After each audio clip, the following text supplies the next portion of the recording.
Bona tarda, benvinguts un dilluns més a l'Escola Europea d'Humanitats. Avui, dintre del cicle d'aquest any, Desconfinar el futur, la conversa gira davant d'un concepte que pot fer una certa impressió, col·lapsologia. Col·lapsologia pot voler dir moltes coses, però segur que, sobretot amb el temps dels que venim, la primera cosa que fa és produir un cert impacte. Hi ha qui diu que a vegades aquestes coses ajuden a portar-se bé quan passa una cosa com una pandèmia. En tot cas, les bones categories són complexes i n'hi diuen més del que en primera lectura pot semblar. I això és una de les coses, conclusions que traurem de la conversa que farem avui. El concepte de col·lapsologia, que té els seus orígens, va estar recuperat per Pablo Siviña i Rafael Stephens amb un llibre que ha publicat Editorial Arpa i que està aquí. I em sembla que és molt interessant la reflexió que ells van proposar, com s'ha demostrat per l'impacte que ha generat, el debat que ha generat a França, a més també un debat que s'ha traslladat molt enllà de l'espai estrictament intel·lectual, ha pres un cos mediàtic important, però a més ha arribat també a través d'una sèrie que molts de vosaltres haureu vist, que és Col·lapso, molt més enllà del que arriben aquestes coses generalment. Pablo està darrere d'aquesta sèrie anomenada Col·lapso. En tot cas, si em passo el castellà perquè ell farà la conferència en castellà i així es mantén sense problema. En cualquier caso, a partir del momento en que plantearon el concepto colapsología Pablo Siviña y Rafael Stephens, pues ellos han continuado con su reflexión, con la publicación de otros libros, o Otro fin del mundo es posible, o Los orígenes de la catástrofe, planteando siempre pues, este problema que adquiere una centralidad en este momento, es decir, la conciencia de que se está en una situación límite que se puede caracterizar de muchas maneras, y una de ellas es la que han emprendido ellos dos. Pablo viene de una tradición de militancia política, su formación es de ingeniero agrónomo, vive ahora además en el campo, en el centro de Francia, un poco más arriba de Valence, y doctor en biología, pero siempre su presencia ha sido activa y implicándose en los problemas y en las cuestiones de una sociedad como la nuestra.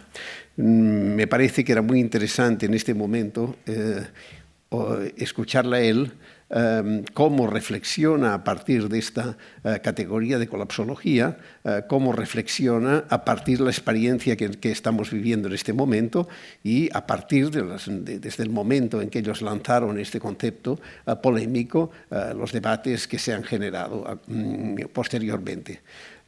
Muchas gracias, Pablo, por estar aquí con nosotros y, en fin, espero que es la primera vez, pero no será la última.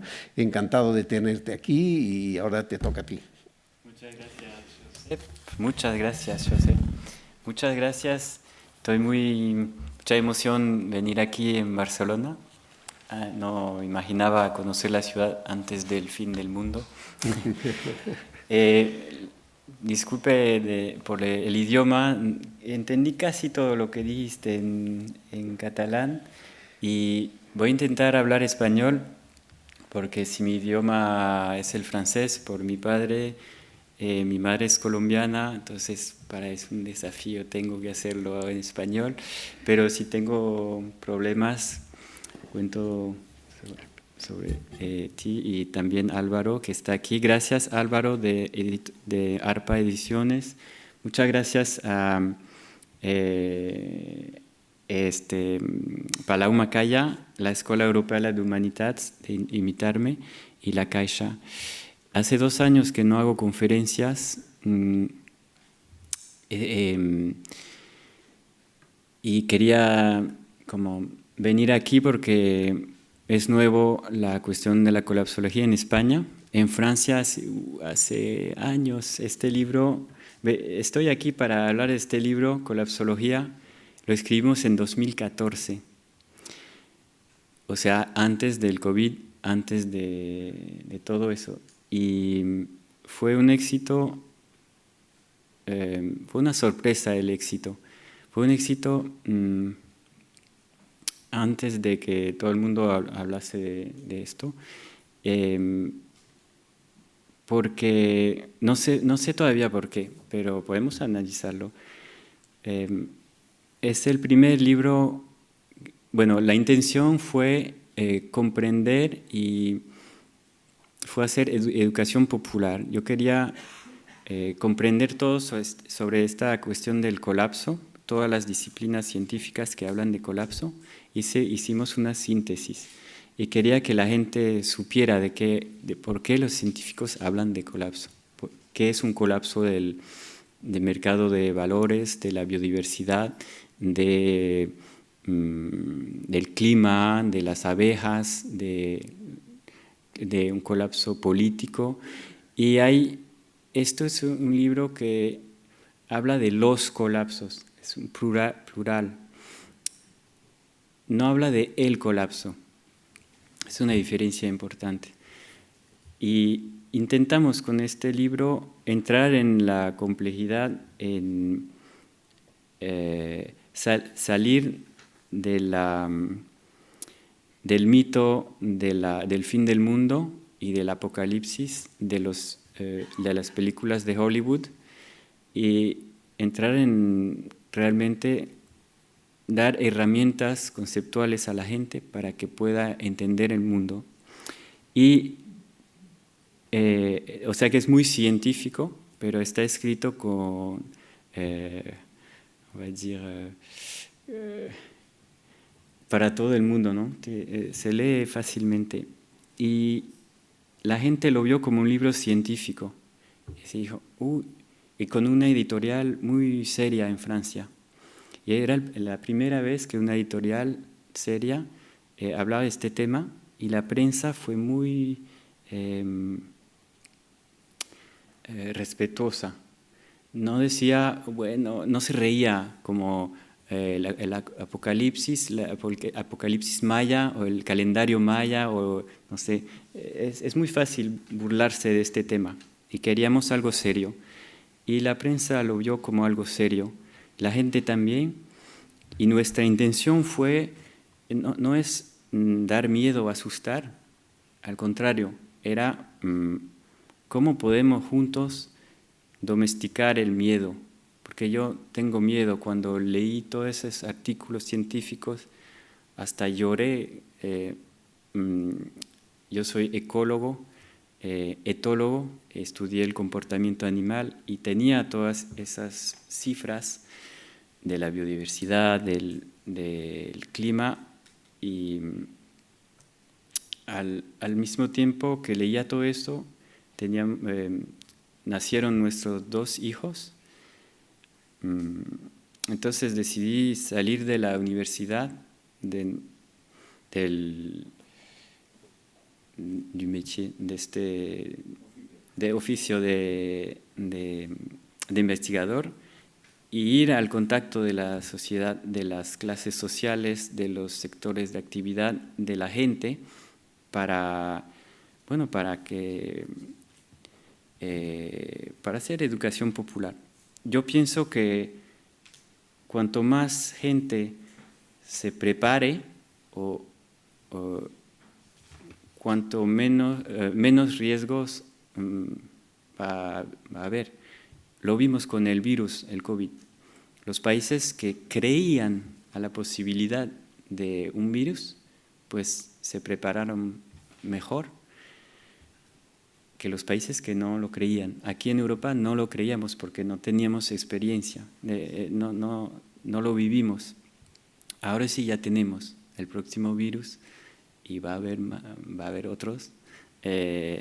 Espero que estemos más listos, pero el problema de nuestra época es que no creemos lo que sabemos. Los científicos saben muchas cosas de los colapsos, de los desastres, y no los queremos creer. Este libro es una síntesis de lo que sabemos y una invitación a creerlo, a tomarlo en serio. Y creo que funcionó. O sea que en 3 años, 2015, 2018, fue tocó el medio intelectual, ecologista, urbano y de izquierda. Porque antes nosotros existía les survivalistas.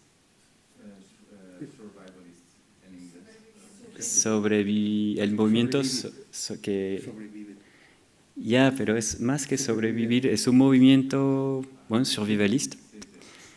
Es un movimiento de gente que se prepara para sobrevivir. Eso, es un movimiento de gente que se prepara para, bueno, esto es haciendo, bueno, para sobrevivir, pero con au niveau matériel, quoi, a faire des stocks.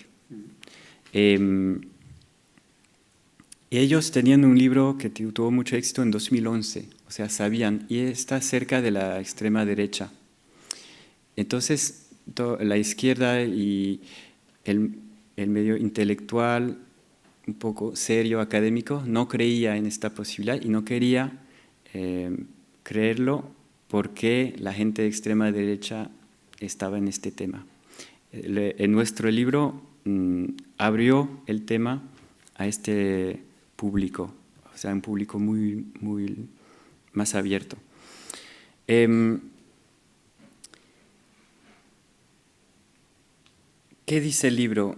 Que hay varios colapsos, pero 2 nos preocupan sobre todo, son sobre todo los colapsos sistémicos. Y 2 colapsos sistémicos pueden ocurrir ahora. El colapso de nuestra sociedad, nuestra civilización industrial o termoindustrial, es decir, que consume energía fósil, petróleo, carbón, gas natural, por un lado, y el colapso de la biosfera. Hubo estudios increíbles en el 2012, por ejemplo, donde los ecólogos y científicos de clase mundial en la revista Nature decían que estamos cerca de un umbral que de la posibilidad, como destruimos el planeta, y si llegamos a 50% de destrucción del planeta, algo simple, pues habrá un umbral de un efecto de bucles de retroalimentación y de boule de neige, de efecto dominó, que va a convertir el planeta en algo donde el ser humano no podrá vivir. O sea, es el fin de la especie humana y de muchas especies. Y estábamos a un poco más de 40%, o sea que muy cerca de este umbral. Fue un terremoto y los periodistas del mundo entero hablaron del fin del mundo para dentro de poco. No me acuerdo de las expresiones, pero fue un terremoto psicológico. Y entonces, colapso de la biosfera, de los ecosistemas, colapso de la civilización. La paradoja que descubrimos con Rafael, es que si queremos cuidar a los ecosistemas, que la biosfera no colapse, tenemos que parar con nuestra civilización, ¿no? Porque nuestra civilización destruye la biosfera. O sea, tenemos que dispararnos en el pie y parar con el crecimiento económico, parar con el extractivismo, parar con todo eso. Es decir, contractar nuestra economía hasta hacerla colapsar, porque no está hecha para el decrecimiento. Es como un cohete. El cohete está hecho para acelerar. Si dices en el medio de la aceleración, llamas el cohete, Houston, ahora, disminuye la velocidad y vuelve a la base. No, no está hecho para eso el cohete. No podemos estructuralmente, por ahora, decrecer. Entonces tenemos que colapsar nuestro sistema para preservar la biosfera.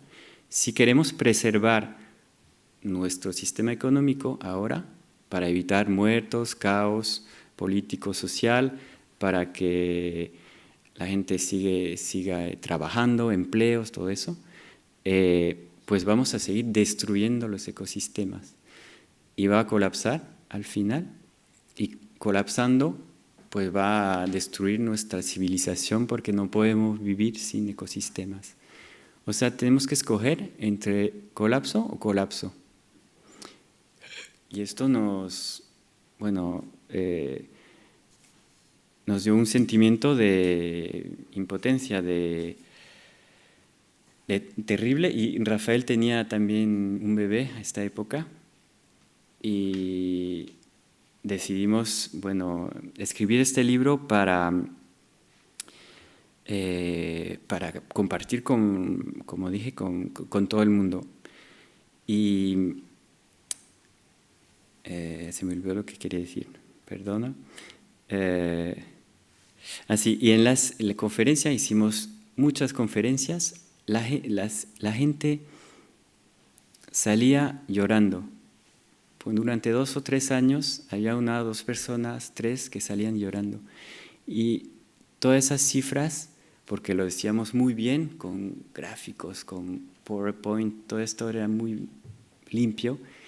Y vimos que las cifras no hablaban a la cabeza, sino tocaban el corazón. Entonces empezamos a hablar con el corazón, realmente, de miedo, de ira, de tristeza, de duelo de nuestros niños. Y la gente habló también de eso.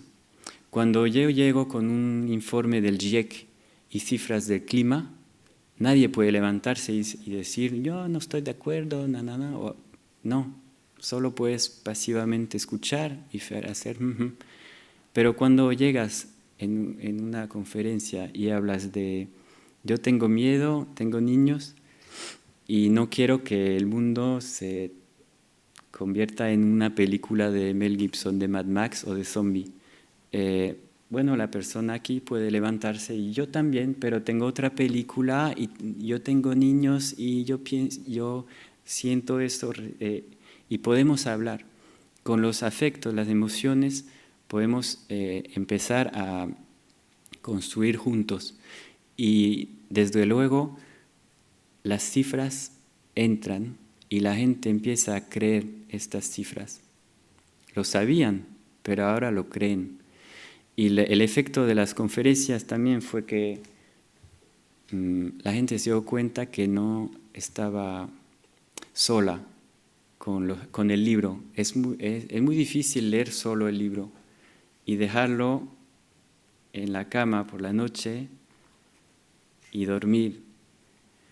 Tienes que compartirlo. Y yo lo vi durante años. Después de una conferencia es importante tener una cañita o algo, un bar, un restaurante y compartir. La gente necesita escuchar, necesita hablar, necesita sacar lo que tiene aquí en el corazón. El problema es que, y es una, ¿cómo decir? Una joie. Una alegría. Gracias. Es una alegría ver que hay 200 personas, 300, 1000 personas que comparten esto. Entonces hay como una alegría, sí puedo decir esto, es raro, pero es extraño, así es. Y la gente que lee el libro solo en su habitación tiene mucha emoción y quiere compartirlo, entonces va a ver su familia, a su marido, a sus niños y le dice, lee este libro, sí, porque va a haber un colapso y empiezas a convencer y al final la gente no quiere saber nuestra intención con Rafael, con Gauthier, con los investigadores y que tratan de este tema, no era convencer, era compartir. Yo tengo cifras y tengo emociones, vengo a compartir. Y es un consejo que doy a mucha gente. Cuando descubres todo eso, no quieres quedarte solo, entonces quieres convencer a la gente y es mejor compartir. Es un pequeño cambio, pero cambia muchas cosas. Bueno, entonces vimos que durante esos 3 años se convirtió en un éxito, pero en el medio intelectual y ecológico. En el 2018, en el verano, agosto, en Francia, no sé si os acordáis, hubo la dimisión del ministro de la Ecología y de la Transición, Nicolas Hulot, que fue un terremoto en Francia. Realmente la gente era el superministro de la Ecología, la persona preferida de los franceses, tenía un ministerio enorme, mucho poder, y dijo, después de un año, no puedo, no se puede cambiar las cosas, me voy. Y en Francia, como cayeron las máscaras, no sé si se dice aquí, y nunca mejor dicho, y la gente dijo, bueno, se pensó, bueno, el gobierno entonces no puede nada, no podemos cambiar las cosas con este gobierno y está jodido. O sea, no, c'est foutu. C'est ça, hein? Foutu, c'est foutu, está jodida la cosa. Entonces, este mismo mes hubo un estudio increíble de compte rendu de Proceedings of National Society of Science aux États-Unis, que es una revista científica muy seria, que hablaba de la hothouse Earth, que si continuamos así, la Tierra se va a convertir en un invernadero hothouse, invivable, no podremos vivir. Bueno, era horrible el estudio, pero muy serio. Y la prensa de todo el mundo entero habló de esto, y al mismo tiempo salían 2 artículos sobre la colapsología, 3 años después la salida del libro, en los primeros medios de masa, de más. 2 artículos muy bien hechos, muy popular, o sea, miles y miles de vistas en la página web. Y al mismo tiempo, el informe del GIEC, informe especial de septiembre de 2018, que decía que, bueno, un 1.5 grados va a ser difícil, en referencia a la COP21 de París. Y al mismo tiempo, hubo unas semanas después, hubo les Gilets jaunes en Francia, movimiento social muy importante y en el mundo, Extinction Rebellion, movimiento en el mundo entero muy importante, y salía en nuestro libro, el segundo, Otro fin del mundo es posible. Y entonces Le Monde, el periódico de referencia en Francia, hizo un artículo sobre la colapsología, la cuestión del fin del mundo, y cuando el mundo hace un artículo, todos los medios hacen artículos después. Entonces fue un terremoto también mediático. Yo hice muchas entrevistas y salió del círculo de los ecologistas y de los intelectuales del antropoceno. Fue desde luego un éxito popular y pasamos de 30.000 ventas a 100.000 muy rápidamente. La cuestión del fin del mundo estaba en el aire, pero no solo en Francia, en el mundo entero. Fue cuando Greta Thunberg hablaba a Davos y a la ONU los incendios en Amazonas, en Australia, estaba en el aire. Y poco a poco los colapsos, la complejidad de la ciencia se transformó en el colapso. Aquí hablamos de los colapsos que han pasado, que están ocurriendo, y los riesgos de lo que va a pasar, de los colapsos sistémicos que pueden ocurrir. En francés el título es Comment tout peut s'effondrer, cómo todo puede colapsar. Y se convirtió en el colapso que va a ocurrir, que llega, l'effondrement qui vient, como un mito que se despierta como un monstruo, y con esta certeza que va a ocurrir. Entonces la gente empezó a criticarnos. No podéis decir que c'est certain, que es seguro, gracias. No podéis decir que es seguro, hay una incertidumbre. Sí, claro, lo decimos. No, pero no. Y la gente fue irracional. Y desde 2018 es como si la colapsología se hubiese transformado en un monstruo de Frankenstein que se nos escapó. Y muy bien, ¿no? Yo estoy muy orgulloso de esto, pero porque entró en el diccionario en el 2020. Pero dice mucho de nuestra sociedad, de nuestro inconsciente, de nuestra mitología, de cómo al final esto es la cuestión de la muerte, del fin, de cómo nuestra sociedad no sabe, no quiere pensar la muerte,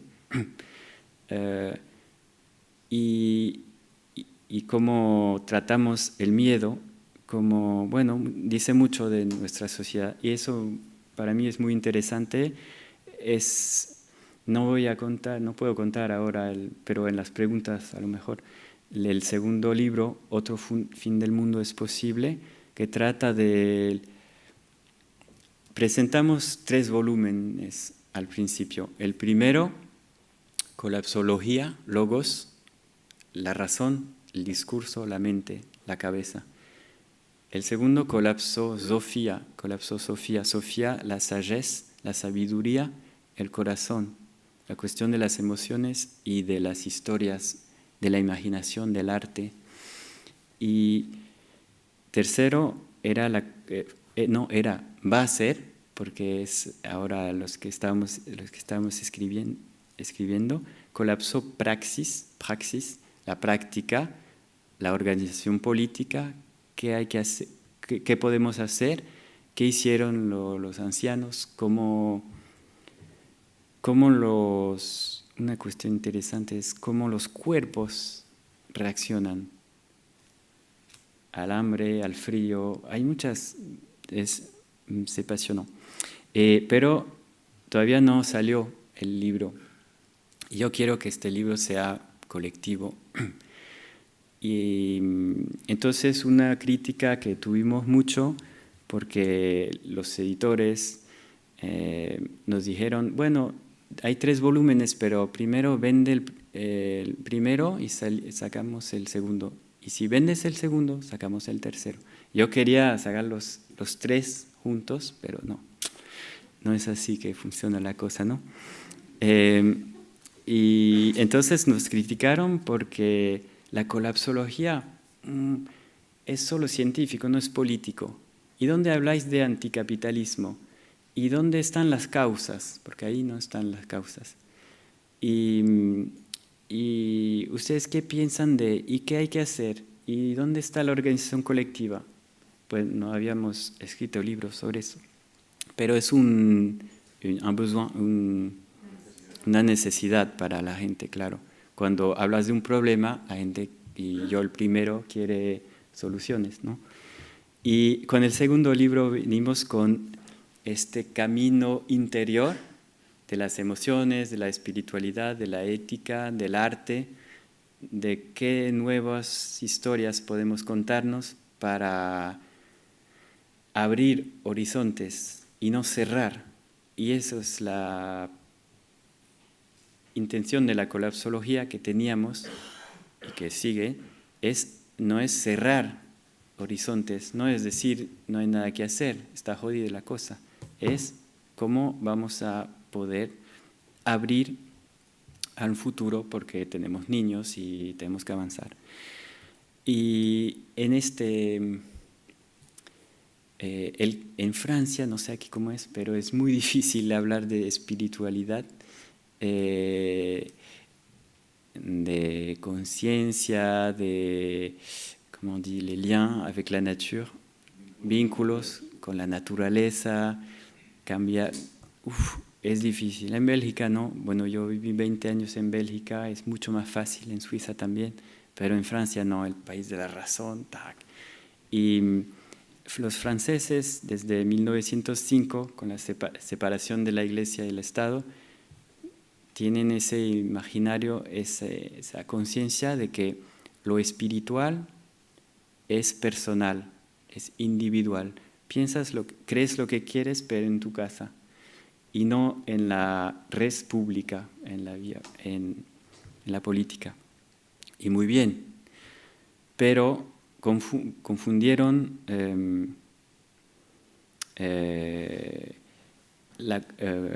no confundieron, sino el mensaje que era el nuestro, que hay que hacer historias comunes juntos. El camino interior es una cuestión colectiva. Hay que crear rituales juntos, entendernos sobre, no sé, lo que es el duelo, lo que es la muerte. Todo eso se hace junto. Es lo que soude les sociétés. Une, gracias, las comunidades humanas desde miles de años. No es una cuestión individual, para nada. Puede serlo, pero para nosotros es colectivo. Entonces tuvimos críticas, no es político, es individual, la cuestión es política. Claro que es político, pero bueno, ahí estamos. Hubo otra crítica que... no, voy a hablar de las críticas en las preguntas mejor. ¿Cómo estamos en el tiempo? Okay.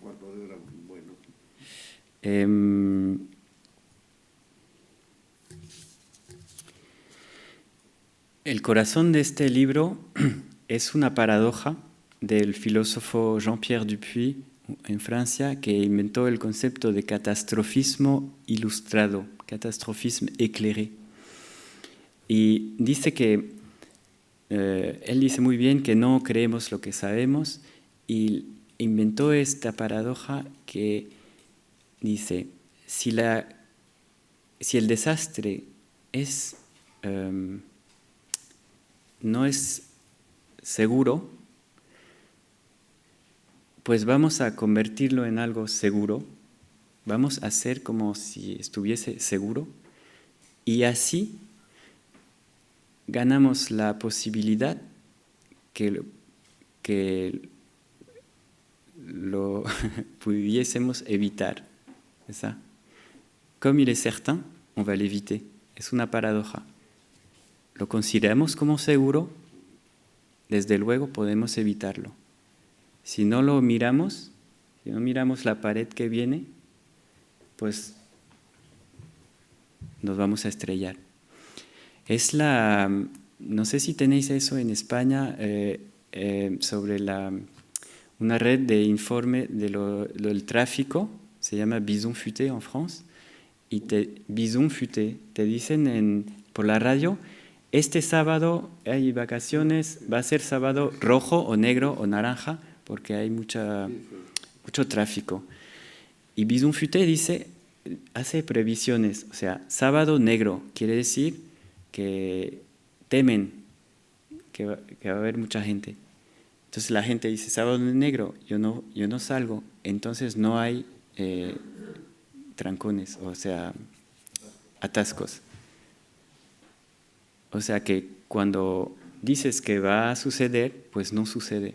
Hay una autorrealización negativa, si puedo decir así. Es exactamente la intención, la postura de la colapsología. Mirar enfrente los desastres y tomarlos en serio. Claro, sin tomarnos a sí mismo en serio. Por eso al principio inventamos la palabra colapsología y nos reímos. No sé si habéis inventado una palabra un día, pero siempre empezamos a reírnos. Es cómico inventar una palabra. Y lo hicimos, nos reímos. ¿Cómo podemos llamar esto? Effondrementisme. Bueno, no, jajaja. Colapsología, jajaja. Y lo pusimos ahí. Y se volvió serio con los científicos, con la prensa, con la gente que dice, es exactamente lo que necesitamos, pero no nos tomamos en serio. El serio es la época que lo tomó en serio. Y todos los desastres que vinieron desde 2015 entran en esta historia. El colapso, la colapsología, el colapso es una historia. Es una palabra que mueve muchas cosas en nuestro imaginario. Es una historia que une a cifras que vienen de todos lados, a desastres, a noticias, y se une en algo que cuenta algo, una historia. Nosotros, los humanos, somos animales de historias. El crecimiento infinito es una historia. El decrecimiento es una historia. El renacimiento es una historia. Yo como biólogo no puedo concebir, no puedo imaginar un colapso sin renacimiento. No tiene sentido.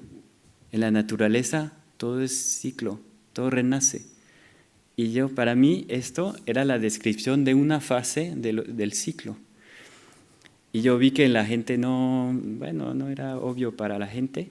Entonces ahora paso mucho tiempo estudiando las otras fases y me encantaría, por ejemplo, escribir un libro sobre cómo renace, cómo todo puede renacer.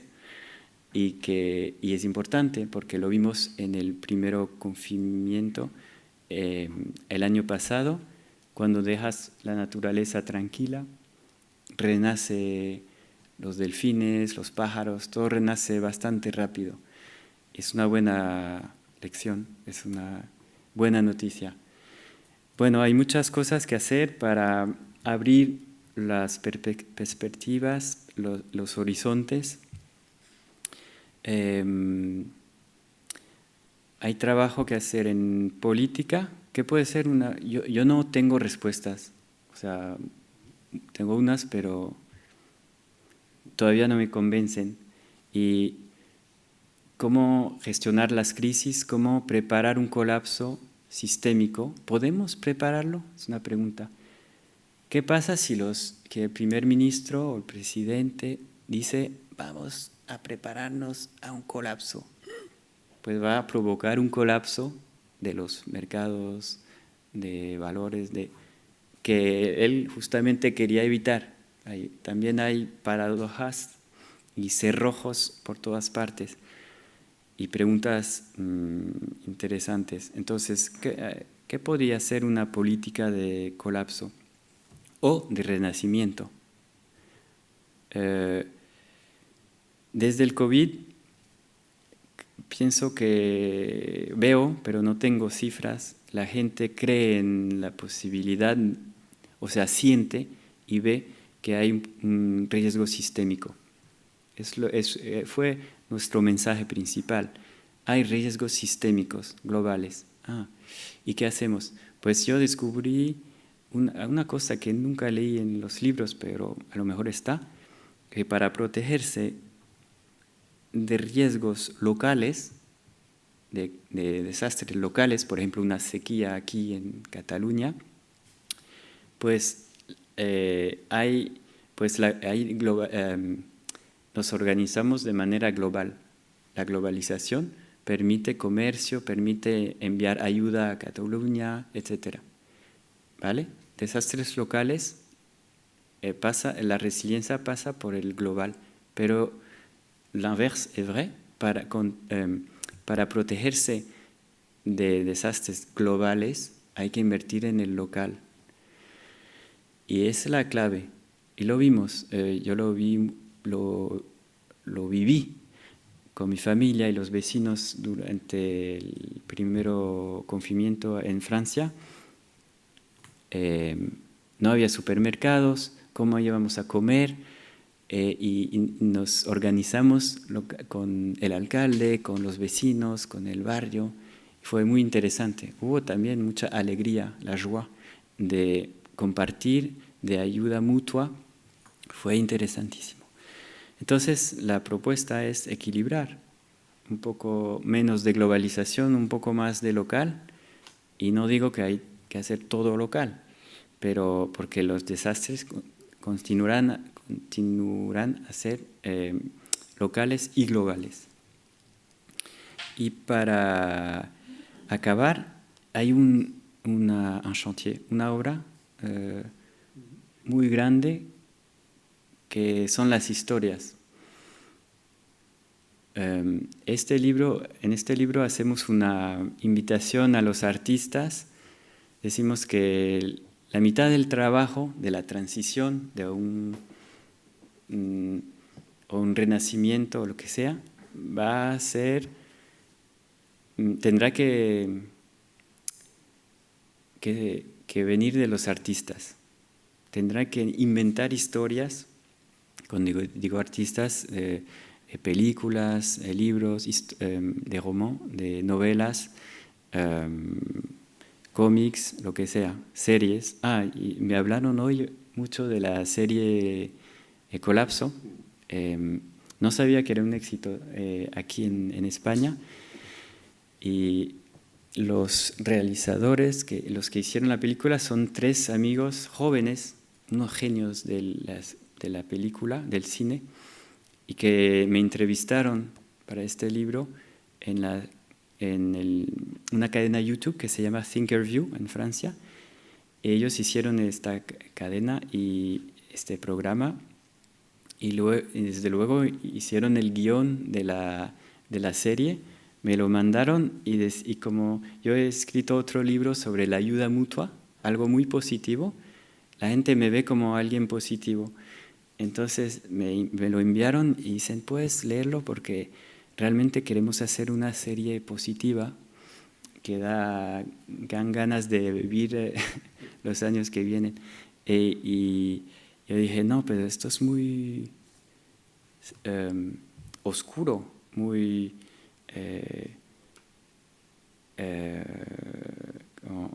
no pesimista, sino sí oscuro. Y entonces añadimos ayuda mutua. No sé quién vio la serie. Uy, sí. Mira, sí, has visto. Ya, impresionante. Es genial. Es una obra maestra para mí. Y de verdad es una de las obras cinematográficas que habla de colapso más positivas que conozco. Pero el miedo se convirtió en el personaje principal y comió a todo el resto. O sea, nuestro cerebro tiene la capacidad de ver el miedo y de hacer el tema, de convertirlo en el tema principal. Es muy interesante para mí. Creo que hay un libro que hacer sobre el miedo y la reacción al miedo. Es la clave. Y lo que veo ahora es que hay una diferencia muy grande entre los mayores y los jóvenes en la reacción a este libro, por ejemplo. Los jóvenes salen movilizados con este libro y los mayores es mucho más difícil. Dicen, esto sabíamos, o está jodido. Está jodido, es muy fácil decir eso, es muy fácil. es muy fácil también decir tout ira bien, todo irá bien, va a salir bien. Y la colapsología es este camino estrecho entre está jodido todo y todo irá bien. Y es una cuestión de historia. Entonces la gran obra ahora es una cuestión de artistas. ¿Qué historias vamos a contar a nuestros niños? Bueno, gracias. Me paro aquí.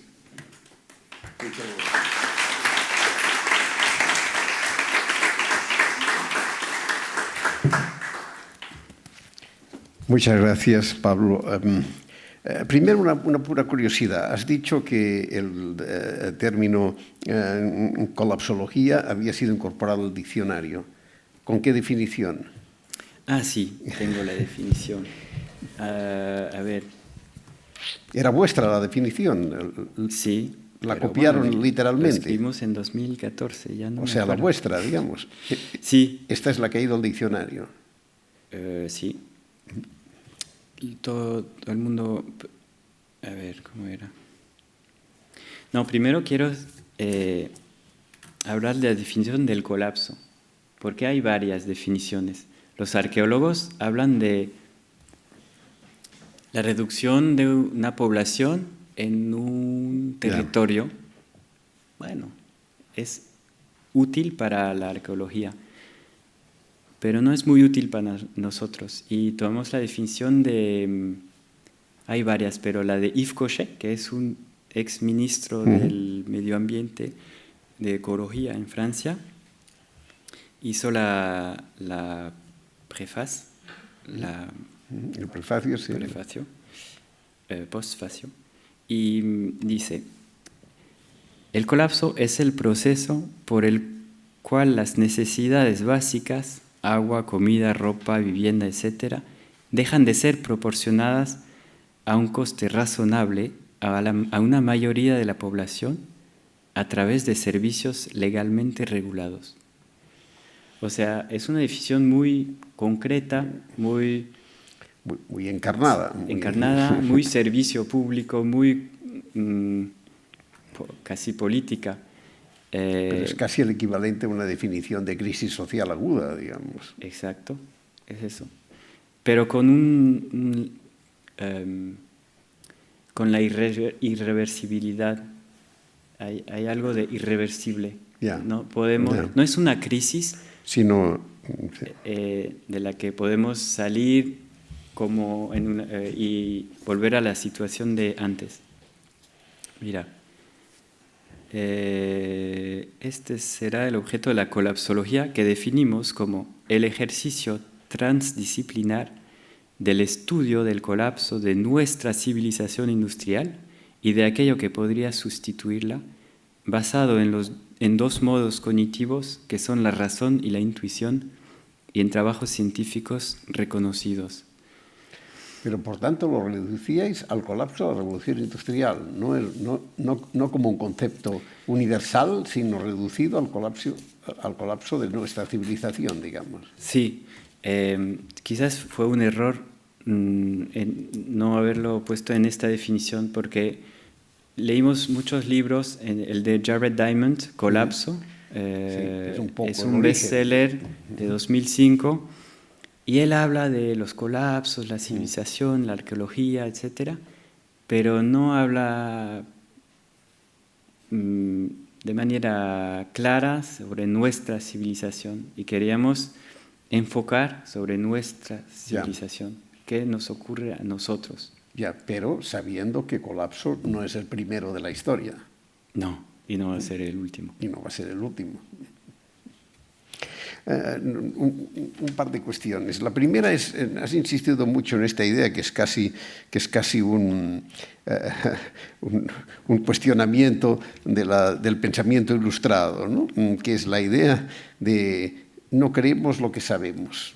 Si no creemos lo que sabemos, quiere decir que el conocimiento científico no es suficiente si no se le apoya de una especie de fe, una creencia. esto pone en cuestión de base el pensamiento ilustrado. Por tanto, no es extraño que en algunas cosas hayáis sido criticados en Francia, ¿no? Ya. ¿Cómo se entiende este vínculo, creer y ciencia? Creo que no es solo una cuestión de fe. Hay muchos, los llamamos aquí cerrojos, que impiden creer. Los datos. Que sí, asumir los datos. Eso. Hay cerrojos individuales, por ejemplo, el hecho que, bueno, la gente no quiere saber, la gente no entiende muy bien, hay gente que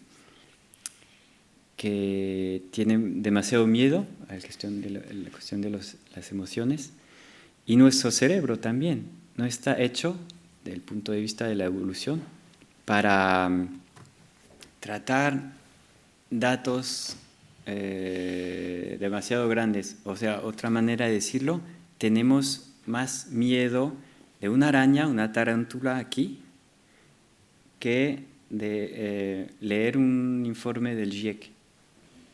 Y esto habla de millones de refugiados, de muertos. Porque es la visión directa de la araña, es la visión exacto. directa de la amenaza. Exacto. Y un colapso es muy teórico, un colapso sistémico, pero ¿de qué hablas? ¿Y no crees que hay otro ¿sabes? factor, hay otro factor muy Y hay importante? otros factores de dudas, son pues fuerzas políticas y económicas, millones de dólares de think tank que están pagados para fabricar duda sobre el clima, sobre la polución, sobre el cáncer. Pero ¿tú no crees que hay un tabaco. factor estructural muy importante en todo esto, que es la contingencia del ser humano? Es decir, un ser que crece, que nace, crece y muere en tan poco tiempo, no es un ser preparado para tomarse en serio el futuro, porque ya no estará. A mí me parece que este es un elemento articular, que solo se puede salvar con el traslado a la dimensión colectiva. Por tanto, es la comunidad, Exacto. no el individuo el que se tiene que salvar. ¿Me explico? Sí, y también a la dimensión trascendental, de el sagrado. Las cosas que nous dépassent, que nous dépassent. ¿Las cosas qué? Que nos sobrepasan. sobrepasan, eso. Gracias. Mira, por ejemplo, el ser moderno, el moderno, la razón, tuvo como proyecto, como utopía, todo controlar, la naturaleza, los sistemas, todo cuantificar. Y hay cosas que no podemos. Ahora la ciencia, de la complejidad y todo, tiene la certeza de la incertidumbre. Y hay cosas que nos sobrepasan. Ahora el clima nos sobrepasa. La muerte siempre nos ha sobrepasado, pero ahora nosotros, los modernos, no queremos verlo. ¿Y cómo tratamos de eso? Pues hace miles de años los seres humanos, otras culturas, lo hicieron con los rituales, con no solo creencias, sino rituales, sí. Ontologías, animismo, rituales y maneras de ser al mundo diferentes. Y esto pienso que nos falta algo a nosotros los modernos, cómo tratar colectivamente lo que nos sobrepasa. Y las catástrofes forman parte de lo que nos sobrepasa. No solo es cuestión de Dios o de, no sé, o de la naturaleza, no. Es muy concreto. Sí, sí. Y la muerte forma parte de esto. Y otro tema central que has tratado, me parece a mí, es la cuestión del miedo, ¿no? Porque el miedo tiene dos caras. Es decir, el miedo, por un lado, y lo hemos experimentado con esta pandemia, el miedo probablemente pues, a ha ayudado a empezar a salir de la crisis. Pero al mismo tiempo, el miedo también es la garantía más absoluta, Etienne de la Boétie lo explicó muy bien, de servidumbre voluntaria. Y las dos cosas las hemos visto en esta crisis. El miedo nos ha hecho protegernos un poco, pero al mismo tiempo el miedo nos ha hecho aceptar limitaciones de derechos básicos que en otras circunstancias no hubiésemos aceptado. Aquí hay una paradoja del miedo, ¿no? Por un lado nos protege y por otro lado nos somete, ¿no? Sí, el miedo tiene dos caras, una sombra y una clara. Nos permite ver los límites, el peligro es esencial. Sin el miedo nos morimos todos. Pero hay riesgos muy grandes, riesgos políticos, de los autoritarismos, los fascismos que pueden volver. Aquí también la democracia es muy frágil y podría decir que los fascismos son una etapa de los colapsos. Yo diría también que la ira o la tristeza también tienen dos caras.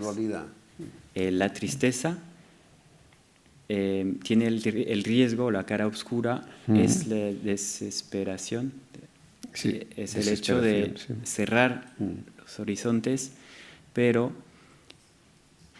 no sé si lo habéis vivido, pero llorar es algo esencial que permite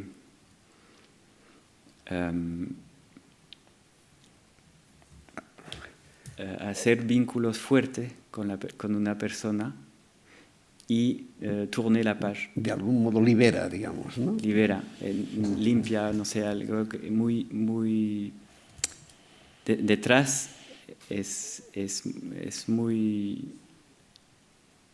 alegre, hay algo, bueno, no sé, esencial. Cuando ves a alguien, yo viví mucho esto, en una conferencia, un hombre mayor, ingeniero, se levanta y empieza a hablar de cifras. No, usted dice tanto megawatt de no sé qué, de energía, yo no estoy de acuerdo, es la política, tiene ira. Y está en la mente.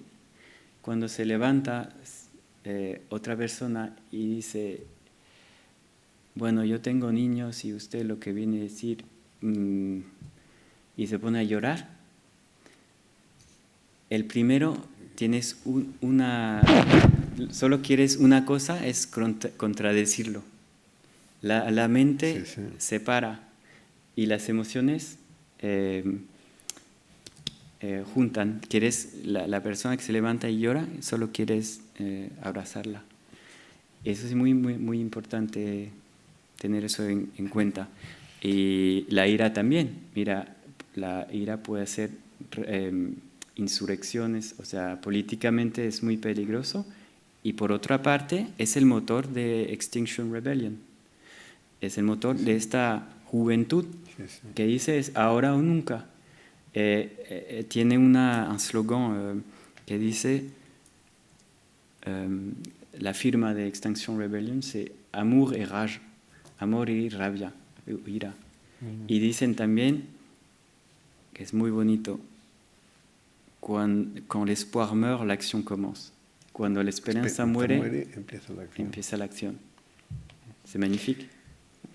Y después ya, acabando ya, a mí me ha parecido muy interesante estas tres etapas que tú has señalado, ¿no?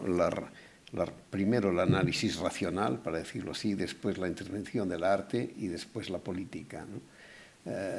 Claro, esta dimensión del arte no es una dimensión que la tengamos muy asumida, ¿no? Y en cambio es verdad que de alguna manera puede ser central, ¿no? ¿Quién nosotros? La sociedad, digamos. La sociedad. Bueno, mi experiencia es que en los dos medios que conozco bien es los científicos y un poco los activistas, el medio político. Y la verdad es que nunca hablan de emociones y se prohíben hablar de esto. porque no es científico, no es objetivo. Tengo una historia, es que un amigo periodista me dijo que había entrevistado una persona muy, no voy a decir el nombre, muy alta en el GIEC. El, Eso, el panel intergubernamental para el cambio climático, el GIEC. IPCC en inglés, en español también, IPCC. Bueno, el top de climatólogo. Y lo entrevistó, es un profesor de universidad muy famoso, ¿no? Y él se viste en gris y habla de cifras muy objetivas. Y al final le pregunta, ¿pero qué dice usted a sus estudiantes, sus alumnos? Y se para y se empieza a llorar, pero llorar como un niño. Y el periodista no sabía qué hacer, entonces mira sus pies, está muy très gêné y espera. El señor se seca las lágrimas y continúa las cifras. Y le dije al amigo periodista, ¿y lo pusiste en tu entrevista? Genial, o sea, es un scoop. Y dije, no, ¿qué va?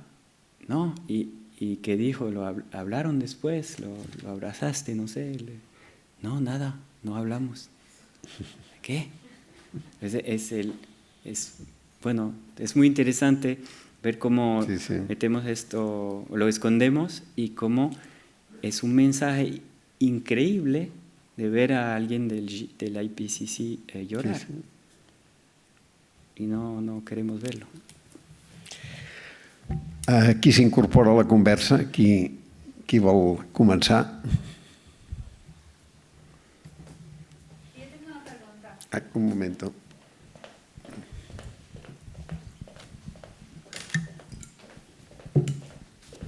Gracias. Hola. Hola. Lo que has contado tiene muchas cosas en común con otra, no es una teoría, pero es Active Hope de Joanna Macy. Y nosotros hemos hecho un taller en nuestro coworking para invitar a la gente a mirar juntos lo que hay y llorar, básicamente. Pero es muy difícil invitar a la gente normal, como pueden ser mis padres, a abrirse a este nivel. Y entonces me pregunto cómo sugieres que la sociedad lo haga, este proceso de duelo. Y después del duelo decir, vale, pues yo quiero hacer algo. No sé si tienes alguna, porque queremos hacer más, pero es muy difícil encontrar gente que quiera pagar incluso para atravesar ese proceso de duelo y luego querer levantarse a hacer algo en su pequeño mundo. Wow, gracias por esta pregunta.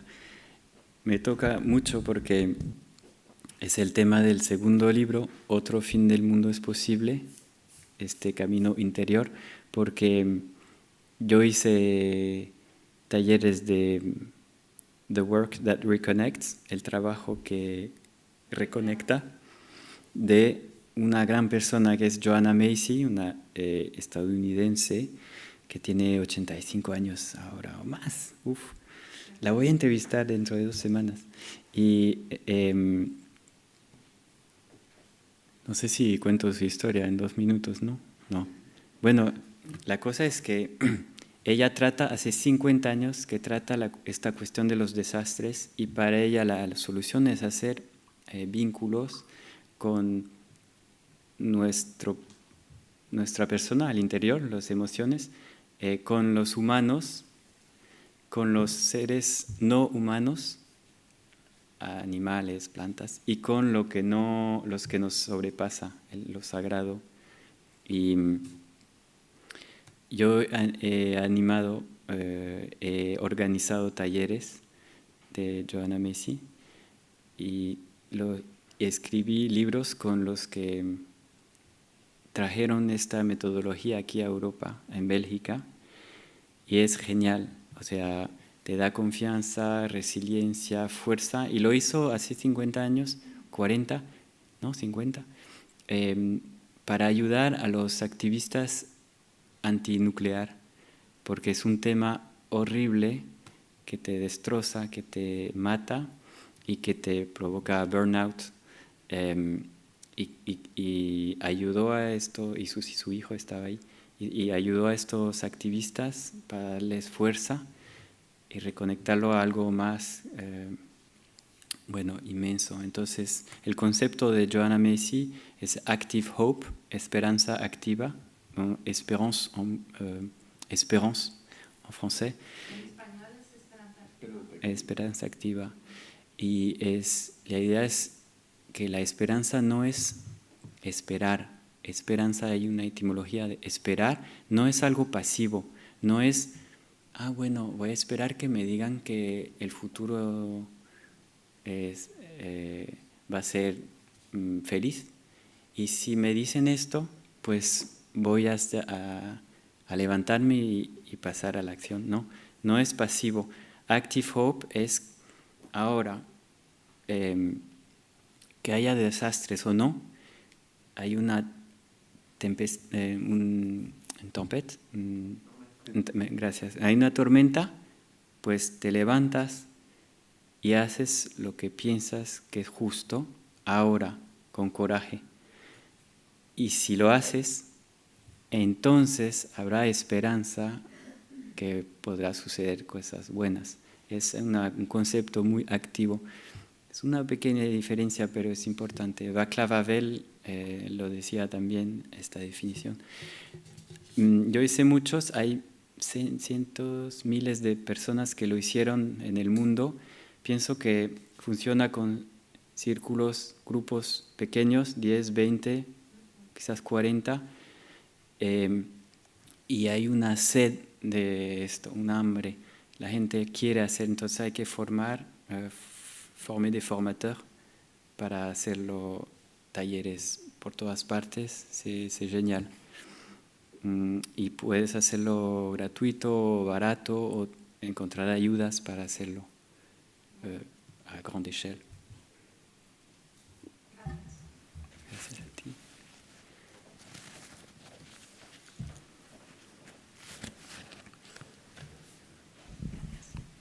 Y hola, aprovechando un poco de la pregunta, con otros compañeros estamos haciendo efectivamente talleres para profes, educadores, educadoras, sobre emergencia climática. Y lo hacemos para que integren el tema de la emergencia climática y del colapso, un poco como inspirados también por el trabajo de la Joanna Macy, para que puedan integrar en sus clases ese tema.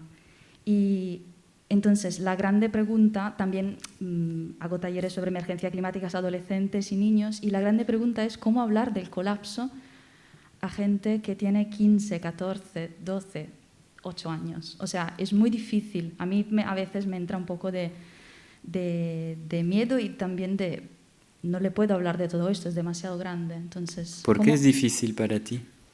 Porque la hemos jodido tanto que le estamos dando un mundo y van a sufrir la gran parte de los cambios. Yo creo que también hay posibilidad de construir herramientas juntas para que lo aprendan, pero es muy difícil hablar de, en 10 años esto... ¿Por qué? Porque te da miedo de asustarlos. Sí, me da miedo de aterrorizarlos. Y es que el miedo del miedo. Sí. Y lo hago con mucha calma, mucha tranquilidad, pero... Tanto yo como los profes a los cuales estamos haciendo estas formaciones, es un gran tema, cómo hablar a los peques, a las peques de esto. Yo hablé a unas cuantas escuelas o jóvenes y tengo niños ahora, no sé si... a los niños no puedes mentirles con las emociones. Si dices no, pero no lo piensas, no hacen caso. Y creo que hay que compartir antes de todo tu intención y tus emociones. Y empezar con tu miedo. Tienes que empezar por decir, tengo miedo de decir esto o tengo miedo de los desastres, pero quiero compartir con ustedes este miedo. Y cuando hablé de esto, muchos jóvenes me agradecieron de no mentir, de comment dire, pour une fois, por una vez, no hay mentira, se alineé, es cierto en las cifras y no quieren escondernos las cosas para protegernos, ¿ves? Y a los 15 años te puedes levantar y ir a la muerte. No sé, el gran filósofo Edgar Morin en Francia, que tuve la suerte de entrevistarlo y hacer una conferencia con él, tiene 100 años este año. Su primer acto político, me contó, fue llevar a los 15 años un paquete de Francia a la colonia Durruti. A los 15 años. Y luego a los, no sé, 19 o 20, algo así, entró en la resistencia en Francia contra los nazis.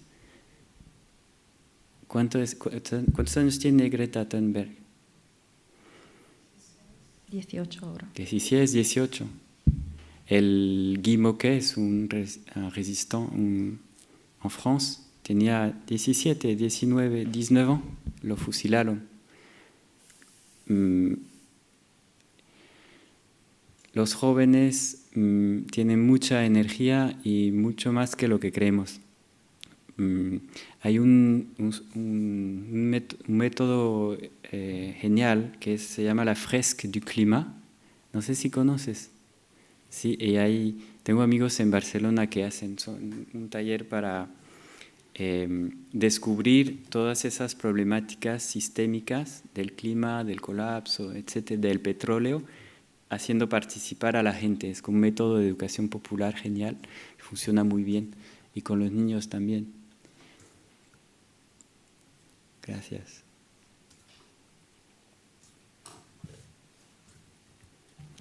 Més coses? Alguna intervenció més? Anya. Perdón por mi castellano, pero tengo una pregunta, una duda más que nada, que has hablado del miedo y también de la esperanza, del renacimiento, y es algo que me tocó bastante, porque mucha gente habláis del miedo, ¿no? Y habláis de cómo hablar con los chicos del cole sobre eso, pero si lo enfocas de una manera de renacimiento, y también hablabas de vincularte con los otros humanos y los otros animales. Si hablas de una manera de que yo, por ejemplo, mi nutrición es a base de plantas, hablas de ese punto de vista y de las cifras que quieres ayudar al mundo desde tus pequeñas acciones, eso es una esperanza, algo activo que haces cada día. Y puedes hablar de renacimiento desde este punto de vista. Puedo crear un vínculo con los animales y no vaciar mi economía en eso, ¿no? Y hablabas del ecosistema, de todo eso. ¿Es algo que tocarás en el segundo volumen? El segundo ya lo escribimos, el tercero. A lo mejor. Sí, creo, no puedes solo, en mis conferencias vi que tienes que tener un lado oscuro y un lado claro, es obvio, y si solo traes el oscuro es muy difícil para la gente. Al principio destruía al público, salían blancos, era muy duro, y al final encontré este equilibrio entre oscuro y claro. Pero si vienes solo con la luz, no funciona tampoco. Y hay gente que solo quiere ver luz, porque es como una negación de la muerte, de el dolor, etc., la pena, y no funciona tampoco. Yo veo que eso es nuevo, que los jóvenes, incluye personas de edad, los jóvenes, no sé cómo decir, en la cabeza, cuando cuando el miedo llega, cuando un riesgo, una amenaza llega, el miedo le pone en movimiento. Tienen energía para moverse, para inventar, para organizarse. Los jóvenes están ahí, les dices colapso, se organizan. Es su futuro, no tienen otra alternativa. Pero las personas mayores, no sé lo que voy a decir, las personas mayores, pero mayores en la cabeza. El Edgar Morin, que tiene 100 años, es muy joven, tiene un regard muy joven. Y ellos tienen una vida, no sé, probablemente muy difícil y se cerraron, cristalizaron, es un cristal, y cuando el miedo o la amenaza llega, no tienen esta posibilidad de moverse y se pueden romper. Por eso mucha gente dice que la colapsología desmoviliza, porque efectivamente algunas personas sí pues se endurecen. Es normal, y entonces creo que una solución podría ser, ¿cómo se dice? Care, cuidar, prendre soin de esas personas, de los vecinos, de dónde estamos, de no hablar de n'importe quelle manière, porque las cifras pueden cortar, ¿sabes? Son herramientas que sirven para liberar, pero pueden blesser. Herir, gracias. Voilà, il faut prendre soin aussi de la personne, de las personas.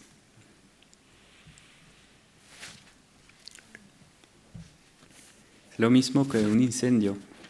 Si hay un incendio aquí, ¿qué hacemos?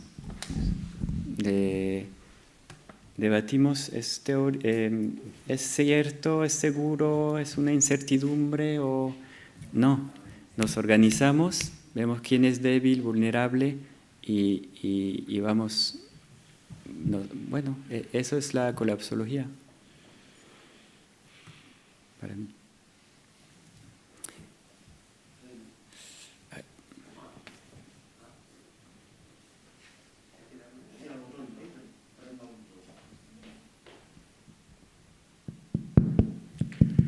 ¿Sí? Vale. Hola. Muchas gracias por estar aquí y por compartir todo esto. Para mí es muy emocionante porque te sigo desde hace mucho tiempo. Con compañeras aquí estamos en Extinction Rebellion, damos la fresco du clima, el mural del clima.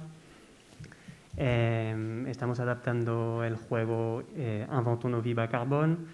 Estamos intentando compartirlo, que sea una pandemia de conocimiento, ¿no? Pero yo tengo un caso de conciencia realmente, porque hablar del colapso es bastante tabú. O sea, hasta un cierto punto podemos hablar de los riesgos, ¿no? Podemos hablar de transición, esto está permitido, pero de colapso no. ¿Dónde? Con muchos de mis interlocutores, de la gente con quien hacemos la fresque, el mural, en mi colegio, con mucha gente con quien hablo, va a haber soluciones. O sea, decir que vamos a colapsar primero, antes de renacer, zapas pagua. No. Y entonces tengo este caso de conciencia de a la gente le metemos un golpe de pala en la cara o hablamos de transición, de sostenibilidad, de los pasitos, la COP. Entonces, ¿qué hacemos? Tenemos que pasar por un acto violento, porque para algunas personas puede ser violento, ¿no? El conocimiento de estas cosas, ¿no? Entonces, y lo es. Y lo es, pero bueno, somos no violentos.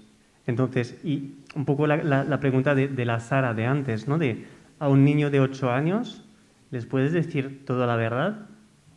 Porque eso es violento también. Entonces, estoy un poco en este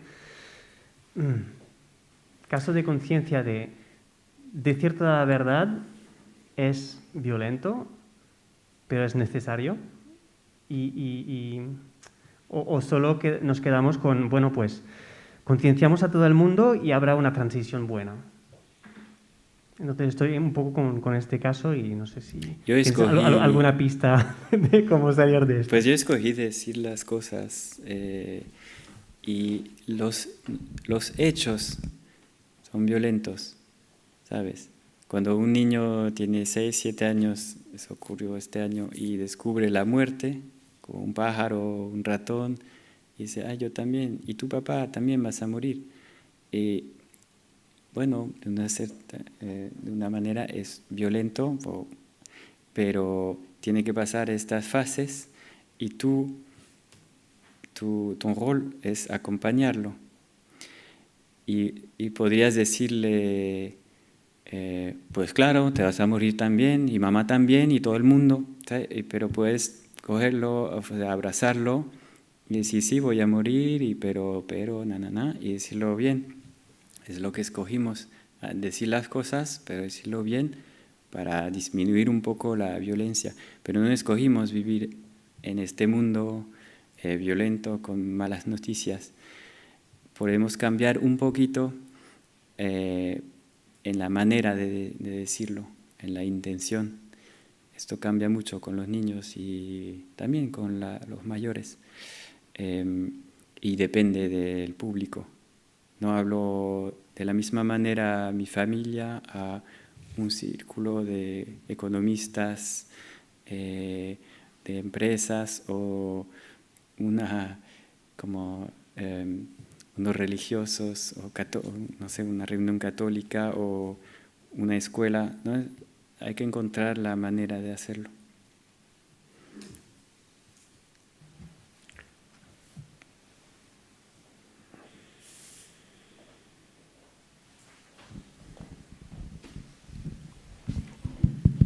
Buenas tardes, gracias por tu aportación. Yo quería plantear que los acuerdos de Kioto son la primera toma de conciencia del colapso. Y los acuerdos de Kioto ya están marcando un destino que con los acuerdos de París, en la Asamblea de París 2015... Kioto fue 97. Sí, correcto. En medio de este episodio sale tu primer libro del colapsología y en estos momentos estamos empezando a salir de la era post-COVID, que no es más que una constatación de que el libro se convierte en profético, ¿de acuerdo? Por decirlo de alguna forma. El tema es que si ahora estamos saliendo del COVID y el momento actual hay una toma de poder por parte de las farmacéuticas, no es una falsedad lo que estamos viviendo, porque se está ignorando todo el tema de la colapsología. No estoy seguro de haber entendido la pregunta, pero dices que si las empresas farmacéuticas toman el poder, la historia de la colapsología Es como ignorarla, no están ignorando. lo pueden ignorar. Cada poder puede hacer lo que quiere con estas historias, pero ahora por lo menos en Francia, es tan popular que es difícil ignorarlo. Pueden atacar, pero ese es el monstruo que se nos fue, no sé qué le va a suceder. Es como un niño cuando se va, no sabe si va a morir o no, o si va a hacer grandes cosas. No sé qué responder a esta pregunta. ¿Tú sabes, Jerry? Son buenas las preguntas que no tienen respuesta. Molt bé. ¿Alguien quiere responder? Per si acaso. Són les 8 passades, si us sembla ho deixem aquí. Muchas gracias, Pablo, por haber estado con nosotros y seguro que habrá otra ocasión. Muchas gracias. Un placer, gracias.